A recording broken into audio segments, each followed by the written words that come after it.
നിങ്ങളുടെ സിസ്റ്റത്തിൽ സ്ക്രീനിലെ ടാസ്ക് ബാറിൽ വലത്ത് താഴെ കാണുന്ന ഈ ഭാഗമാണ് ഡേറ്റ് ആൻഡ് ടൈമിനെ നിയന്ത്രിക്കുന്നത്. നിങ്ങൾ വെറുതെ കീബോർഡിൽ മൗസ് ഇങ്ങനെ വെച്ച് കഴിഞ്ഞാൽ തന്നെ നിങ്ങൾക്ക് അതിന്റെ ലേബൽ കാണാം. ഇതിൽ ഡബിൾ ക്ലിക്ക് ചെയ്തുകൊണ്ട് ഒരു ഡയലോഗ് വരുന്നുണ്ട്. ഇതിലൂടെ നിങ്ങൾക്ക് ടൈം ഡേറ്റ് അഡ്ജസ്റ്റ് ചെയ്യാനായിട്ട് പറ്റും. ഇനി ഒരു കലണ്ടർ രൂപത്തിൽ ഉപയോഗിക്കാനായിട്ടും പറ്റും.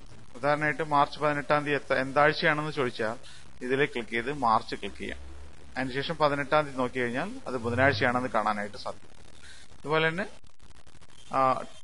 നമ്മൾക്ക് സമയം ഏത് സ്ഥലത്തെയാണെന്ന് നോക്കാനായിട്ട് പറ്റും. ഇവിടെ ഇപ്പൊ നമ്മൾ ഇന്ത്യയിലെ ടൈമാണ് ഉദ്ദേശിക്കുന്നത്. ഇപ്പോൾ മാർച്ച് 18-ന് ഇന്ത്യയിലെ ടൈമാണ് നമ്മൾ കണ്ടുകൊണ്ടിരിക്കുന്നത്. ആ ഇന്ത്യയിലെ ഗ്രീനിച്ച് മീൻ ടൈം പ്രകാരം പോസിറ്റീവ് 5:30 ഇന്ത്യൻ സ്റ്റാൻഡേർഡ് ടൈം.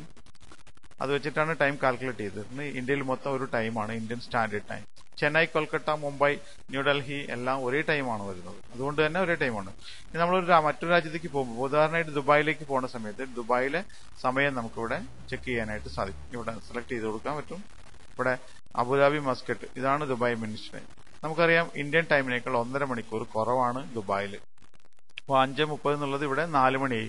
ഇവിടെ ഞാൻ അപ്ലൈ ചെയ്ത് കഴിഞ്ഞാൽ അപ്ലൈ ചെയ്തത് ഇപ്പോൾ 1:48 എന്നുള്ളത് 12:18 ആയിട്ട് മാറുന്നതായിട്ട് കാണാൻ പറ്റും.